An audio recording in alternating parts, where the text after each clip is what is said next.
Hello friends, lifestyle of তনুশ্রীর নতুন ব্লগে তোমাদের আরও একবার স্বাগত। আজকে আমি বানাবো ধনেপাতার পকোড়া বা ধনেপাতার চপ।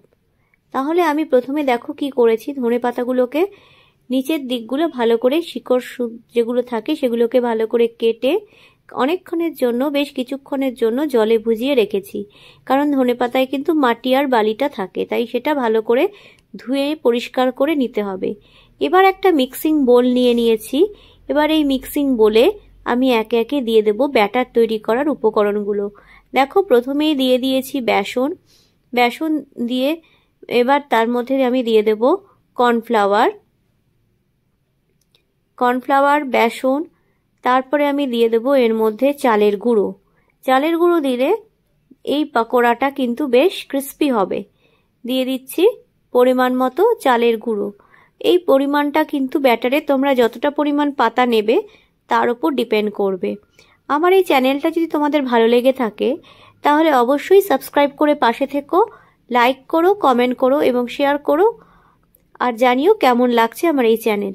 আমি কথা বলতে বলতে এখানে দিয়ে দিয়েছি কিছু পরিমাণ হলুদের গুঁড়ো, নুন। এবার তার সাথে কিছু দিয়ে দেব আমি এখানে সামান্য পরিমাণে গোলমরিচের গুঁড়ো। এবার গোলমরিচের গুঁড়োটা তোমরা যে যেরকম ঝাল খাও সেরকম পরিমাণই দেবে। আমি যেহেতু ঝালটা কম খাই তাই জন্য আমি গোলমরিচের গুঁড়ো খুব সামান্য দিয়েছি, আর আমি একটা কাঁচা লঙ্কা কুচি করে দিয়েছি। চাইলে তোমরা এখানে কাঁচা লঙ্কার পরিমাণটা বাড়িয়ে দিতে পারো। আর দিয়ে দেবো এখানে সামান্য পরিমাণ লেবুর রস।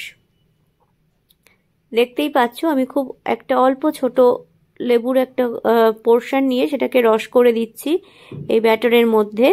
এবার এখানে আমি দিয়ে দেব পরিমাণ মতো জল। আমি ঠান্ডা জল এখানে ইউজ করছি। এবার জল আর ব্যাটারটা যখন তৈরি করব তখন তাতে আমি দিয়ে দেব একটু গরম তেল। দেখতেই পেলে যেই তেলটা আমি বড়া ভাজার জন্য রেখেছি গরম হতে, সেখান থেকেই কিছু পরিমাণ তেল নিয়ে আমি ব্যাটারটার মধ্যে দিয়ে দিচ্ছি। এতে বড়াটা ভীষণ ক্রিস্পি হবে এবং খেতেও ভাল লাগবে। আর এখানে দিয়ে দেবো কিছু রোস্টেড সাদা তিলটাকে আমি আগে থেকে শুকনো খোলা একটু রোস্ট করে নিয়েছিলাম। এখন সেই তিলটা মিশিয়ে দিলাম। বা চামচের সাহায্যে এই ব্যাটারটাকে সুন্দরভাবে মিশিয়ে নিতে হবে। আমার আরেকটু জলের দরকার, তাই এখানে আরেকটু পরিমাণ জল দিয়ে দিলাম। চামচের সাহায্যে খুব ভালো করে ব্যাটারটাকে মিশিয়ে নিতে হবে যেন কোনো লাম্পস না থাকে। দেখো, ব্যাটারটা এরকম একটা টেক্সচার আসবে, খুব বেশি ভারীও হবে না আবার খুব একটা পাতলাও হবে না। তোমরা দেখতে পাচ্ছ টেক্সচারটা, আশা করছি এরকম একটা স্মুদি একটা টেক্সচার বানিয়ে নিতে হবে। এবার এর মধ্যে আমি দিয়ে দেব কিছু পরিমাণে চাট মশলা, যেটা এই ব্যাটারে দেওয়াতে বড়ার বা পকোড়ার স্বাদটা কিন্তু অনেকটা বেড়ে যাবে। দেখো, চাট মশলাটা আমি দিয়ে দিয়েছি। দিয়ে আমি সুন্দরভাবে এখানে পুরো ব্যাটারের সাথে চাট মশলাটাকে সুন্দর করে চামচের সাহায্যে ভালো করে মিশিয়ে নিচ্ছি। এই ব্যাটারের ফ্যাটানোর কাজটা কিন্তু একটু সময় ধরে করতে হবে, কারণ বড়ার ব্যাটার যত ভালো হবে বড়ার টেস্ট কিন্তু তত বেশি বেড়ে যাবে। আর এই বড়াটা অবশ্যই শীতকালে চায়ের সাথে বা কফির সাথে বিকেলবেলা খেতে কিন্তু দারুণ লাগে। অথবা তোমরা গরম ভাতে ঘি বা মাখন দিয়ে বা ডালের সাথে এই বড়া মুখে দিয়ে খেতেও কিন্তু দুর্দান্ত লাগে।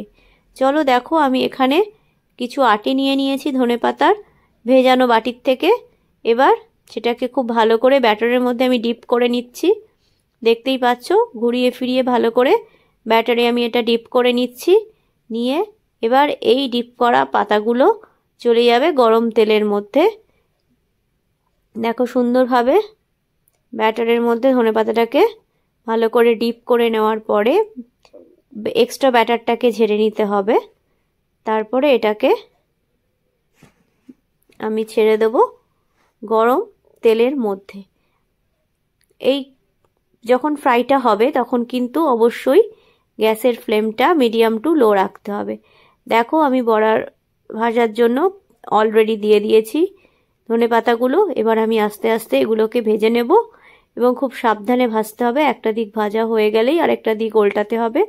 আমি আস্তে আস্তে বড়াগুলো ভেজে নিচ্ছি এবং তারপরে সার্ভ করে দেব তোমাদের। দেখো, আমি সার্ভ করে দিয়েছি। ওপরে একটু ছড়িয়ে দিয়েছি সামান্য চাট মশলার গুঁড়ো। শীতকালে চা বা কফির সঙ্গে প্রিয় মানুষ বা কাছের মানুষের সাথে আড্ডা দেওয়ার জন্য কিন্তু এটা একটা পারফেক্ট স্ন্যাক্স। তোমরা আমাকে জানিও এটা কেমন লাগলো।